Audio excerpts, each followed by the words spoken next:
umva story time nihuse. Abantu baba ahantu haba abantu benshi mubona amakuru, noneho njye njye ukunda amakuru, njye ukunda ubujajwa, byarankoreye. So kambaye story time ishobora kuza kuba ndende, ariko ndagerageza nyababwire yose. So I'm moving in. Actually I moved in I'm staying by my own. Yamushaka house tour, I'll give it to you. So zira modoka rero mwabonye ebyiri, imwe ni y'umugabo indi ni y'umugore. Apana umugore n'umugabo, naba ex. Umutipe agiye gukora ubukwe, ariko agiye gukorana ubukwe n'undi mukobwa. So actually house story yatangiye njye ibyo nabonye nyine. Urabizi ko kundi baba bari gukora inzu, barimo umuntu nyine agiye like kuyijyamo, ariko bakaba bagiye gukora nk'utuntu wenda twangiritsemo dukeya, kwa kundi umuntu ayivamo bagahindura utuntu. Urumva actually n'inzu igiye kujyamo abageni. Iyo nzu niyo muhungu n'uwo mugore bazabana bagiye kubamo. Noneho urumva nagiye kubona mbona haje umukobwa, ariko atari uwo nguwo ugiye gukora ubukwe.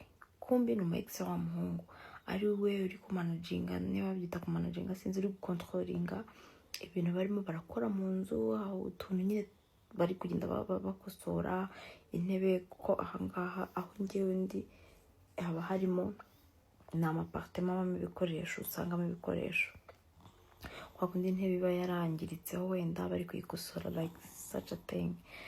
Noneho byageze nk'umuma nimugoroba mbona imodoka y'umutipe iraje, iriya modoka y'umweru mwabonye iraje, ari kumwe n'undi mukobwa. Ubwo nibwo nahise nkurura amakuru yose, mba mfite abakamezi banjye hano hafi, maze kugera murumva amafone yanjye ku ntego. Abantu bamwe amakuru urumva banzaniye amakuru, kuko ninjye nagiye kubona mbona imodoka y'umweru iraje. Ikihagera uwo mu ex yari yiriwe ku nzu bari gukora. Uwo guma hanze azikoresha wiwe uje wenyine. Umutipe yahise aparika imodoka ahita yivamo yirukanka, amaze ahita yinjira mu nzu. Nyine umva hari abafundi bari hanze bari gukora ibintu, natwe turi nanjye nibere hanze, n'abandi hari mu kagoroba, n'abandi bari gukora amasuku. Abantu nyine abakozi baba muri izo nzu, urumva twari benshi. Umutipe yahise asohoka ahita yinjira mu nzu. Noneho uwo mu baby sheri wiwe bagiye gukorana ubukwe ahita asohokana mu modoka yambaye agakanzu kagufi. Bose ni beza, ibyo bikobwa ni byiza, umva ni ibitukutuku, ibikobwa byiza by'ibiguru binini by'ibibuno byose. Abasohotsemo nyine mu modoka yirukanka. Ngo nabikubwiye ngo ujye wizera intuition zanjye, ngo narimbizi ko hari ikintu guhidinga, ngo nguyu abavuze izina ry'uwo mukobwa, ngo nguyu. Urumva already as umu ex wa fiance wiwe. Umutipe ubwo yageze mu nzu kare, umukobwa abararebye arakanuye. Mu makuru rero nakuruye bambwiye ngo kumbi ngo uwo mukobwa ngo yari ari uwo mu fiance, abo fiance bari mu rugo bari kuruhuka, I don't know. Noneho ngo umutipe ngo aramubwira ati ngo ugumye ahangaha ngo njye ngo ku nzu ngo ndeba aho igeze bayikosora. Urabizi ko dufite ubukwe vuba, tugiye kureba, nshaka kumuvinga muri iyo nzu mbere y'ubukwe. Ngo umukobwa ahita amubwira ati tujyane. Umutipe ahita amubwira ati reka, urumva arabizi ko ex niwe wiriwe ku nzu. Aramubwira ati wapi, guma ahangaha baby ndaje. Uwo mukobwa ati wapi, nshaka ngiye ko tujyana. Umuhungu atoke ati twese reka tube twiruhukira, twigumire mu rugo, tuzaba tugenda mu nzu. Umukobwa aramubwira ati oya, atse imodoka tugende, nshaka. Umutipe yabuze uko abigenza, umukobwa amushyiraho pressure yakatagiye kuri toilette, umukobwa akamukurikira, yajya akamukurikira. Umutipe aramubwira ati okay tugende tujye ku nzu kureba.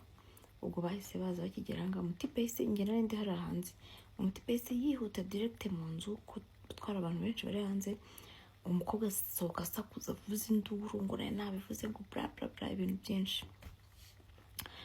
Umutipe ariyemera ko yinjira mu nzu, umukobwa arasohoka aratukana. None iriya modoka y'umukara mwabonye ni y'uwo mu ex.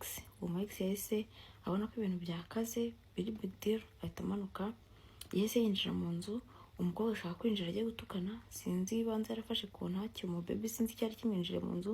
Ahita asohoka ahita akata imodoka aragenda. Uwo ngo asigira atukana, ngo wamuguriye n'imodoka, ngo reba ngo wamuguriye n'imodoka, ngo ndabizi.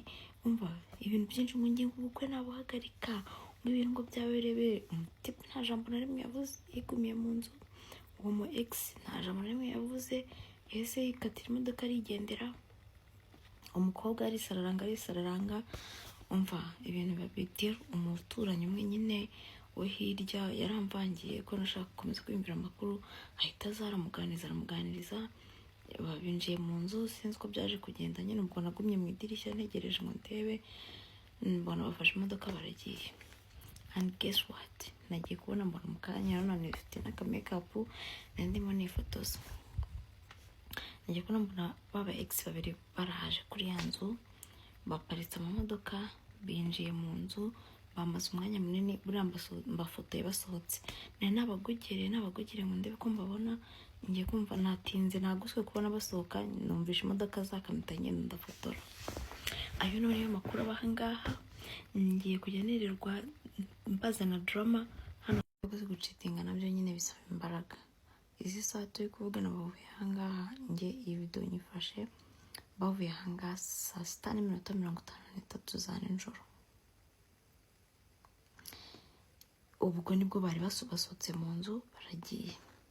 Ubu ejo nzabaririza amakuru neza nyakurure ku murongo, numva uko bimeze, ko navuze ni umuntu bafashe ejo bundi.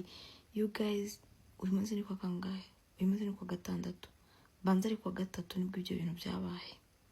Kwa gatandatu reba bari baraha, bageze ahangaha mu nzu kare, bageze kare nko mu masaa 2, saa 3 za nijoro. Basohotse aka kanya umuntu bafashe. Na makinze sure ko plaque z'imodoka zabo zitagaragara, ntajya gutanga plaque z'abandi urumva. Ariko rwose umva you guys, abantu bazanyirukana ko ngiye kujya nirirwa nshakisha amakuru. Umva bye, reka ndyame, ndabakunda. Niba mushaka andi makuru, bagiye bambwira n'izindi stories zibera hano zagiye ziba ntaraza, ni nyinshi cyane. Niba mushaka muzambwira nzajya nzibabwira. Amakuru yatangaye ku gihe, nduwa mbere. Bye, love you.